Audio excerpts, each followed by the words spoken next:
We're going to talk about design for bad today. So one of the things that I think we fall into as designers is thinking about the ideal outcome of an experience, right? So we think about the use case scenario where everything goes well. Think about dating apps. Boy meets girl, girl meets girl, everyone falls in love and lives happily ever after. The bank robber makes off with a pile of cash. No, that's, that's job sites where we think about, we send out a few resumes, we get a response, we have an interview, and we get the job of our dreams. Or fitness apps, which is the world that I recently left. The user goes from pounding pizza to pounding the pavement, goes through this magical transformation, and the app sends affirmations and recognition along the way. The reality is these aren't always the outcomes that our users experience, right? So suboptimal outcomes, bad news, are pretty routine. So in dating apps, you go to the bar and the guy, you find that the guy is using a picture that's 15 years old on his profile. That happened to a friend of mine. People get swiped left these days, or things just don't work out and they don't meet the person of their dreams. You send out thousands of resumes into a black hole, and you don't get the job of your dreams.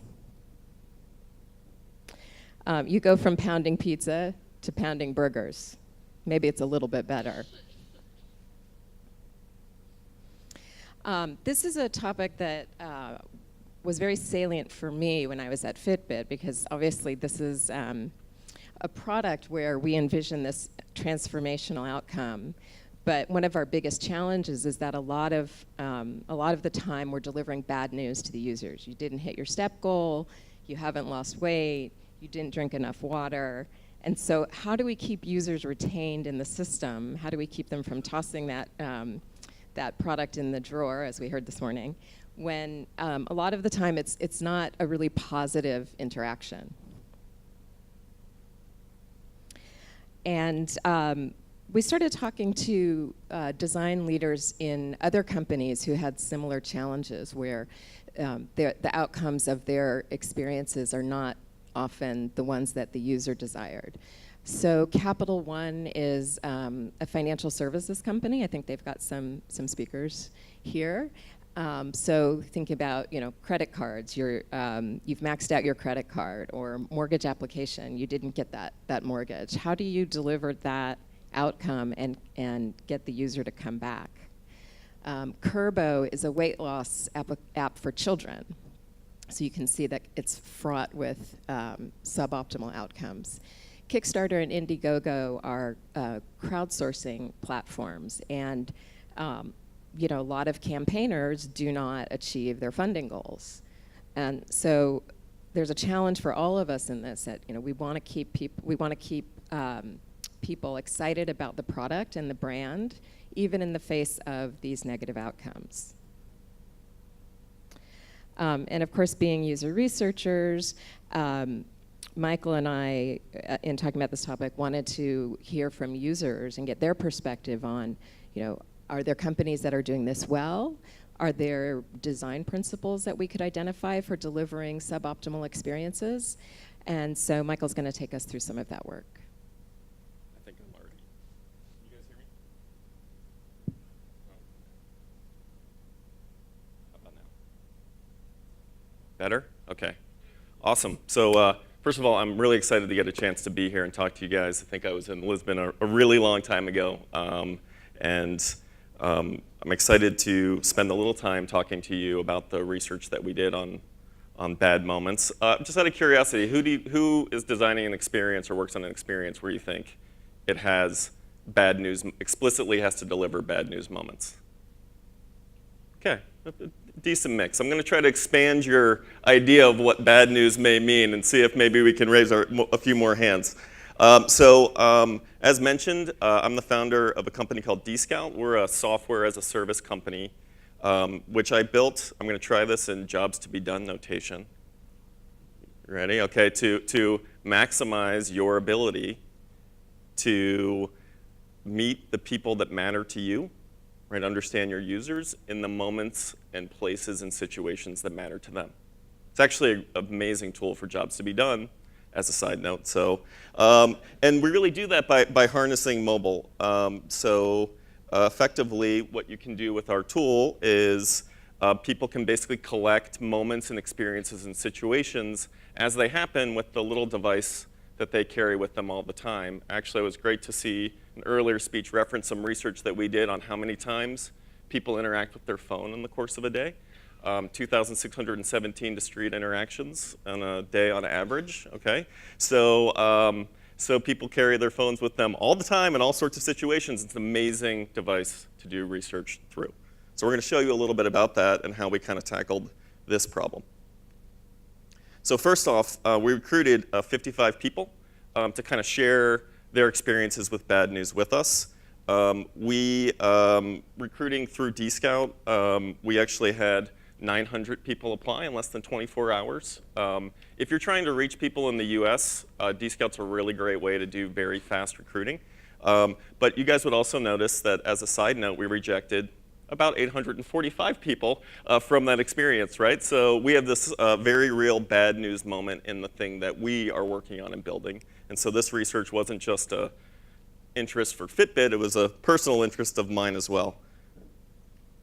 And what we had people do is go on kind of discrete research activities. We're doing a workshop tomorrow where we'll dive into this in a lot more detail and teach how these kind of components work. But effectively, we had people first do a mission where they kind of showed us and talked to us about moments when they were experiencing bad news kind of mediated through a digital product or service. And then we had them do a set of reflections about bad news, companies that do it well and poorly, and also talk to us about what rules they have or rule sets they think there should be in place for how to deliver bad news. So we basically had almost 1,000 discrete kind of moments or kind of little entries about bad news, and we kind of used our software as well as our brains to kind of go through and analyze those and make sense of it. One thing that kind of jumped out right away is, of course, there's a lot of bad news that we would expect, kind of some of the things that we briefed earlier. But there were certain things that, bad news is in the eye of the beholder, right? So one of the things I love about qual methodologies is we might give you a container, we don't define what goes in it, right? So for certain people, this was last summer when people actually played Pokemon Go. So for certain people, right, slim pickings in Pokemon is a bad news moment. Surge pricing on Uber, bad news moment. Meeting a spam bot on Tinder, it's probably pretty obviously a bad news moment. Being over budget in Mint, bad news moment, right? So actually, if you kind of slow down and think about your product or service, I would guess there's probably more bad news moments than you think about once you kind of frame it through the lens of a user. So we're going to play a little video of people kind of reflecting on some of their bad news experiences. Oh, hold on. Oop.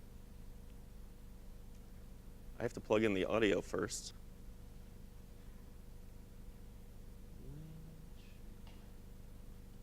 Do you have it? Excellent. All right.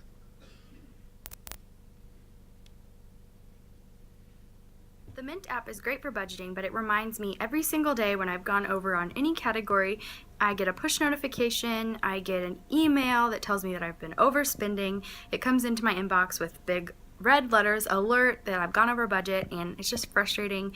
I know I go over my budgets. They're there really for guidelines, and it's hard to be reminded of 3 times a day. So I've been inside all day trying to do projects around here and keep cool. But then Fitbit sends me a push notification, which makes me seem like a fat ass because I've never done anything. Like I didn't walk at all yesterday and walk at all today. I really just didn't do anything. Nowhere met my 15,000 step goal in order to lose weight for my wedding. It's very, very sad. It was New Year's Eve, and I was at a rave with my best friend and her little brother. We were taking him to his first rave, and it was, I think, like 11:52 or super close to midnight. And I got an email from Great Lakes saying that one of my first loan payments was due. And I know I have loans, but I didn't need to be told by email on New Year's Eve. Like, it must have been automatic. I've been looking for about the last 3 years for a job in the public sector, and currently I'm in a private school. And it's not the fact that they send you a little email notice to say that you haven't been hired. It's that when you go to their website and you want to look and see what jobs are still open, your open statuses, you have to look at all the rejections you've ever had. I friend requested an old friend from high school on Facebook that I had had a falling out with, and she was not accepting the friend request, which I didn't realize because I kept refriending her thinking it wasn't going through. They weren't notifying me about the fact that she did not accept the friend request, and it was just a really frustrating and embarrassing experience. So I went on Tinder, and one of these people I was talking to was, I no longer had them in my list. It's possible they unmatched me. It's possible they deleted their account. It's possible they just restarted their account. But I have no way of knowing. I don't really care about that individual, but if you're trying to improve yourself and get better at talking to people or dating or whatever, it'd be nice to have feedback, or else you just keep going on being the same shitty person and making the same mistake.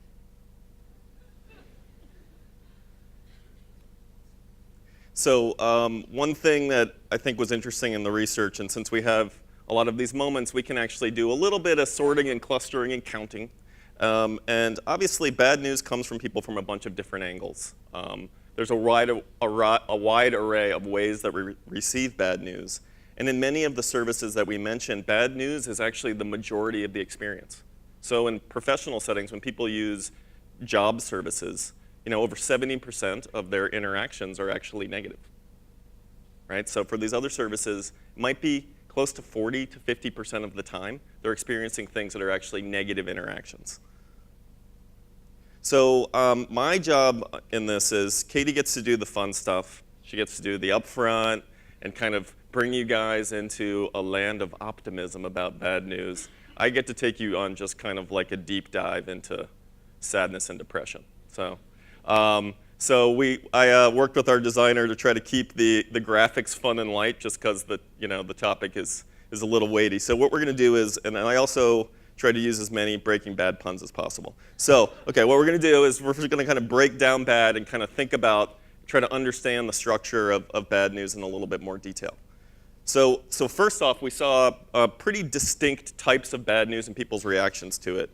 We saw bad news that just was really we defined as, well, these people just think they're terrible, right? So they're very demoralized. So you can see Ashley here basically didn't get an internship, and she was basically like, I have failed in my career. I have failed to launch, right? So very personal feeling. Whereas we had this other type of news, which, sorry, this is very colloquial slang. Aw shucks is kind of like, that's a bummer. It's okay. So we saw a lot of things like that. So you can see Javier kind of saw someone who basically didn't like smoking pot, so they weren't going to be friends on OkCupid. No big deal, right? So more fish in the sea.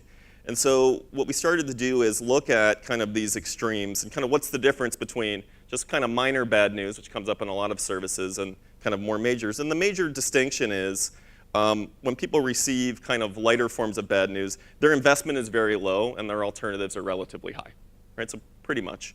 And so they don't have quite as much at stake in the game. On the other extreme, we saw very high investment, people putting a lot of effort into things. The stakes were personally very high. Things often they would only get like a single shot at, and they felt like it very much was a reflective of their performance or kind of who they are. So we were able to kind of look at kind of this continuum of kind of bad news from deeply demoralized to only just bummed out to generally disappointed, and also start thinking about service interventions that are different kind of at each stage that someone receives bad news. So one thing that's important to recognize is the category isn't necessarily the definer of kind of what makes bad news. So if you're in the world of dating, you can have responses at any of these levels, depending on the situation of the user themselves. One thing is also tends to be true is that we noticed that as people had more bad news experiences, they tended to stack up and kind of move from right to left. right? So you know this from your normal life, but 1 or 2 things on a dating app, maybe no big deal, or 1 or 2 rejections from a job, no big deal. But as they accumulate over time, kind of people move into the demoralized zone. And I think that we'll talk about that's a really bad zone for you to have your users in, right? So for both altruistic reasons as well as selfish reasons. So obviously in any situation, in addition to users having their own sense of disappointment, they generally start having bad experiences of the products and services that they're using. And bad news makes people feel pretty poop emoji, right? So if we ask them kind of what emotions they were feeling, 96% of the time they were negative, right? So sad, angry, anxious, discouraged, inadequate. That's what I always shoot for in my service design, like demonstrated inadequacy. Only 4% were actually optimistic, right? Like, oh, I got useful bad news. That's awesome, right? So we'll talk about that a little bit later. And I think it's pretty clear that very few services design really well for bad. It's pretty rare. And it's also because, let's face it, as people, we're generally pretty bad at the delivery of bad news. There's a psychological effect called the mum effect, okay? Which basically means that we really avoid delivery of bad news. It takes longer for us to share bad news than good news. We often try to mediate it through electronic interfaces versus face-to-face. And we often spin it and soften it to basically make it more positive. So if you want to avoid breaking up with somebody, there's an app. This is a sign of the apocalypse, I think. There's an app called Binder where you can actually just have it basically break up with someone on your behalf. It's very, very convenient. We may also all be familiar with this. I don't know if this is an American thing. It's called the compliment sandwich, or the poop sandwich, basically, which is like, you're great, you suck, but I really like you, right? So, and generally, it's very common in terms of how Americans tend to give feedback to each other, right? So, no one listens to the before and after. It's what's in the middle that's the actual feedback. And it takes a lot of training to actually not kind of clutter your feedback with basically bullshit positivity and just say, this is what's going on and this is what I need you to fix, right? So I think that you'll see and you'll notice a lot of apps and services, they go straight compliment sandwich as well, right? So they're always trying to soften it in certain way, shape, or form versus kind of giving you something that you can actually work with. So that is the end of the pity party. If you have Kleenexes, kind of cry a little bit, and then Katy will kind of talk to us about actually what you can do about making or breaking bad news better. Okay. Thank you. All right. So let's return to the journey of optimism. How can we, one of the big questions in all this is there a way that we can design these bad experiences better? So going back to the Fitbit example, Fitbit's platform is designed for positive reinforcement. So there's all kinds of badges and encouragement and rewards. And so there's opportunities to feel really motivated and rewarded, but because it's about goal setting and goal accomplishment, there's a lot of opportunities to feel let down and demotivated if you don't accomplish your goals. One of the things that we did in a dashboard redesign over on the left is we set up lots of different goals that you could accomplish. So it's the step goal at the top, but then you can hit your number of floors, your distance, your calories burned, the minutes you exercise, the number of days you exercise. And so the hope is that there's no screen with all red, right? Some of those metrics should be green in everyone's experience if they're trying. And we went and talked to, one of the things we asked when we went and talked to these users was, give us 2 examples of companies that deliver bad news really well and 2 companies that deliver bad news really poorly. And when we bucketed those by category, we could see that, so the blue bar is really well and the gray bar is really poorly. So the physical health and fitness services are actually doing this really well. And career is doing well and poorly. So a lot of people are having good experiences, a lot of people are having bad experiences. So let's take a look at some examples of how those are going so well. One thing we thought that the companies that are doing well are excelling at is establishing the frame. So delivering the news in a way that focuses on this right side of the spectrum. So it's not you can get better. It's not about an inherent characteristic. You're not a bad person. So this user said that this company took the time to explain all of my great attributes, but explain exactly why they chose another candidate over me. So letting people know that they have good qualifications or they're doing a good job and this particular experience didn't work out will keep them on the right side of that framework. We wanted to understand this optimism piece. When I get bad news, I feel optimistic. How does that happen, and how can we increase that number?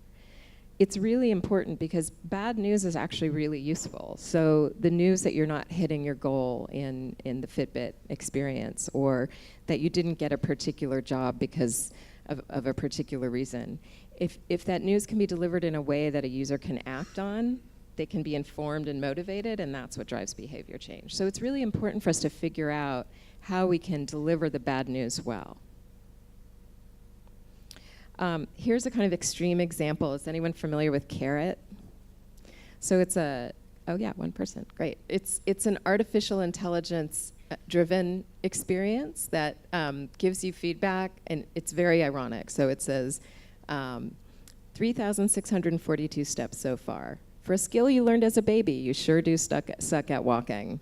So they're experimenting with humor as a mechanism for driving behavior change. And that might be overkill, but there are certainly plenty of ways to deliver news in a way that doesn't feel so demoralizing.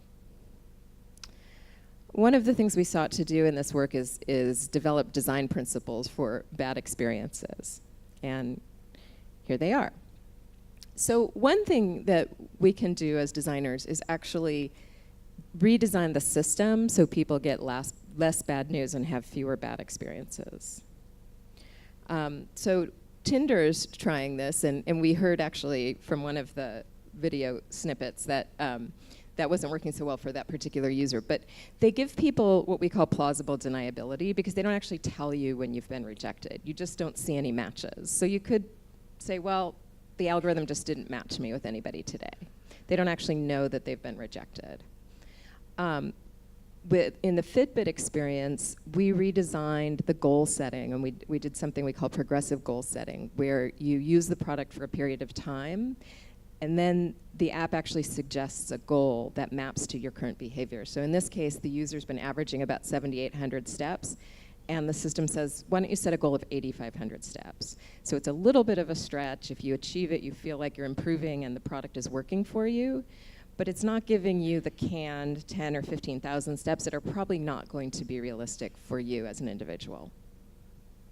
In the case of this app from United Airlines, it's telling you when a flight is about to sell out. So you know that if you don't act out, you won't achieve the outcome that you desire.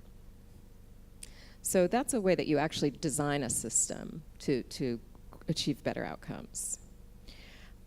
Indiegogo has done some really interesting work in this area. So at the outset, Kickstarter sort of drove the crowdfunding space, and they have a binary experience where you set a fundraising target, and if you achieve it, you get the money, and if you don't, the initiative's not funded.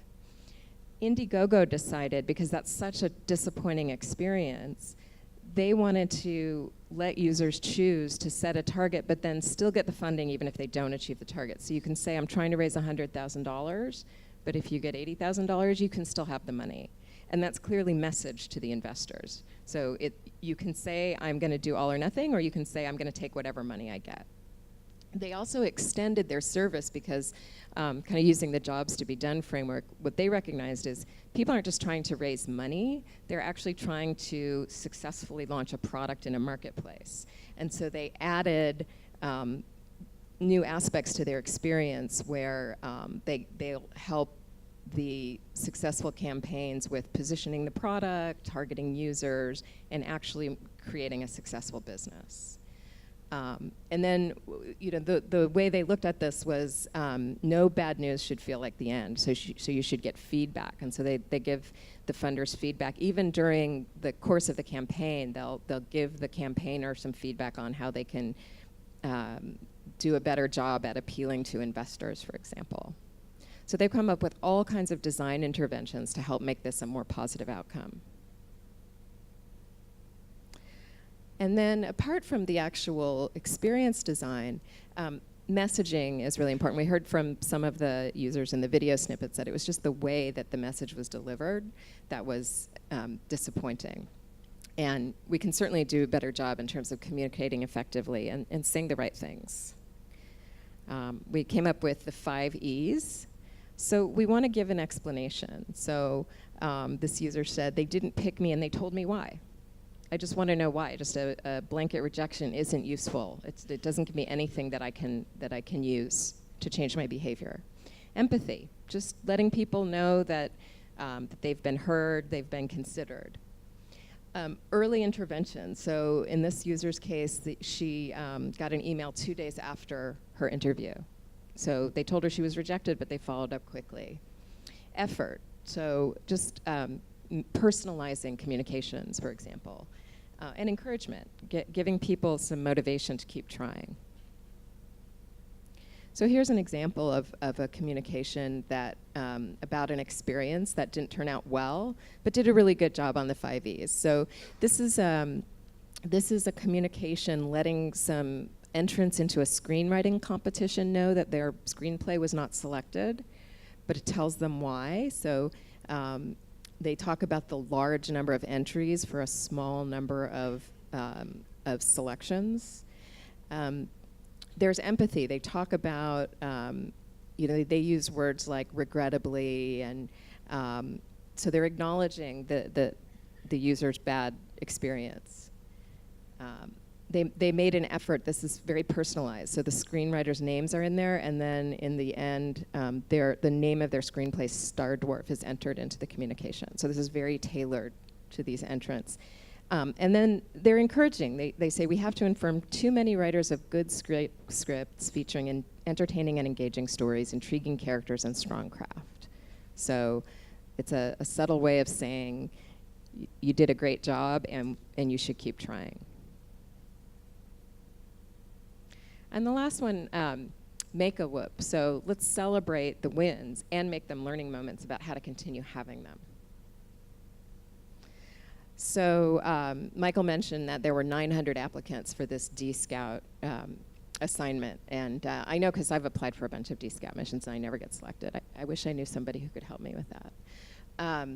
So this one says, high five, thanks for submitting an award-winning application. So the scouts actually apply for the mission and explain why they're a really good fit. You had a 6% chance of being chosen and you were chosen.